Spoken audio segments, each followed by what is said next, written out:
Folks, this is not funny. I know it's a cartoon and everybody laughed, but this is not funny. And we're going to show you something that just infuriates me. Curtis Foster gets hurt. As you mentioned, video support for getting rid of the touch icing. And Don Cherry from Hockey Night in Canada has been a big advocate of this for many, many years because he shows things like this and says it's not worth it to have a guy keep the play alive, but because more guys get hurt like that. Second period, I would say Grapes is still up watching on the East Coast. I would say he was too, and he's going to show something. I'll tell you right now, on Saturday night on Coach's Corner on Hockey Night in Canada, he will show this, and he is absolutely 100% right on the money. You've got to get rid of this touch icing because it ends up guys having catastrophic injuries. Right here, puck bounces, 1, 2. Whistle. Whistle, done, play over. Instead, what happens is a good, hard, young defenseman and a good player, too. You saw Torrey Mitchell put his hand on his back right away, knowing that he had hurt the guy, didn't want to hurt him. Well, Drew is a good guy. That's Drew Amanda and Rick Hahn, but I'm going to... Randy Hahn. They do a great job. Yeah, he did do a good job, but I'm going to show that he did mean to hurt him, and I'm going to show you.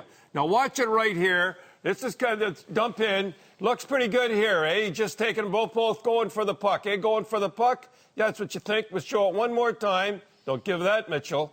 Now watch me show it one more time. Looks like he's going for the puck. Well, you see the next one. He had no idea go for the puck. Watch this. He's looking right at the guy's back. He's not. Look, stop it. Look, he's not looking at the puck at all to get the icing. Watch this here. He pushes him head first into the boards. He's not even looking. He's not even looking at the puck, and that is criminal, I'll tell you right now. And I'll tell you one thing, everybody, we laughed at that cartoon about death. In the Czech Republic, back in the 90s, somebody was killed on an icing. And if we don't do something about it, somebody else is going to get killed on the icing. And what really kills me is the media. If it was a fight and that guy got it, by the way, his leg is broken, so they went 25 minutes there because they didn't know what to do with his leg. It was broken so bad, there's a rod on his leg, and Ronick come over there. But anyhow, the media, if it was in a fight that happened, or they're all upset with visors and that, nobody said a word about that. That should be taken out. And by the way, in the hockey news, they asked the hockey players, what's the one thing you do, taken, for a rule, is touch icing, and the players voted, get that touch icing out. 1990s, when Ludek Kajka of the Czech Republic did die going back to get an icing, and they changed it over there that it would no longer be touch icing. And in the North American Hockey League, Don, the lines, but what about Colin not suspending? First of all, you think Mitchell... he did it on purpose. Why wouldn't he suspend him? Well, you can't, because, first of all, you can't read the guy's mind. You start that. I don't blame Colin at all. We could. I know we did, but he can't come out because, they'd say he didn't mean to and all that, and he did all that stuff and everything. It is absolutely ridiculous. Paul Kelly has to do something. They have to, that committee that they've got going, they have to get it out. You could see it right there. You could see the guy put him into that. And, like I say, the players voted on it. It has to be out. And one little thing I'd like to say to all the coaches, young coaches out there, there was a kid, I'm watching the games last night, and the game before, a kid got hurt, and they get all the players away from the kid. You know what I mean? You see how the Sharks were all around him, giving him encouragement. Don't leave the poor kid out there alone. And because he thinks he's all alone, he sees all these guys out there. That was just something like that. You can tell what we believe by what we do. So if the league doesn't think that's suspendable, which I can't understand, and evidently Torrey Mitchell didn't think that he was going to cause he thought somehow, it's unbelievable to me, that he thought he could push a guy 3 feet from the boards. I mean, he could have been paralyzed, could have been worse than a broken leg.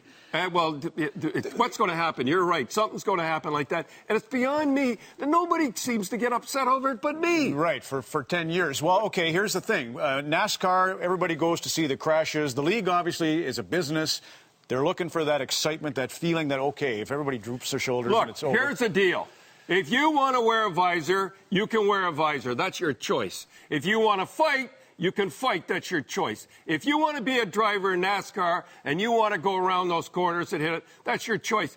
He had no choice. Foster had no choice. He had to go in. And this guy knew it. Mitchell knew he had to go in. He just hesitated enough to let him go in, because if he doesn't go in, he's chicken. And it's too bad. What was he going to do? Hold up and let the guy go in? He has to go in, and that's too bad. That's a good boy from good Canadian boy from Carp, Ontario. Played for Peterborough for 5 years. He was their third best defenseman. And now, let me tell you something. I don't want to be alarmist and everything, but I'll tell you, he's out for this year, and I just hope he comes back next year. It has to get out. I spent a lot of time on it. It just has to get out. Marco Sturm, San Jose, same thing. Here's JR last night with the winner. We got to go a little bit. All right, we're going with a little fun. JR, I'll tell you, boy, he's got 12 game winners. Everybody, and I'm on here telling what a great guy he is and everything. Like 12 game winners, folks. Do you hear what I'm saying? What a great guy he is. He was down consoling on his knees, and watch what he does here. He is a colorful guy. I'll tell you, he really is something. Let's save Joe Corvo, Dom. You won't do justice to it. I know it's a moment of your genius, but we can show that another time. We'll do it another time. Will be upset, but George Gross is your George Gross. Put George up here, my buddy. This is his favorite suit. I tell you, him and I used to go to have breakfast all the time. This was his favorite suit. He was so charming. I tell you, all the waitresses would fall in love with him. I'll tell you, he said, when I go, I want to go. He said, I want to go when I'm working. And he worked till Thursday night. And he died Friday. Boy, he's a class guy. He's like Belleville, eh? He reminds you of Belleville. When he walked in a room, he had that class. And now we're going to have another one of our beautiful soldiers.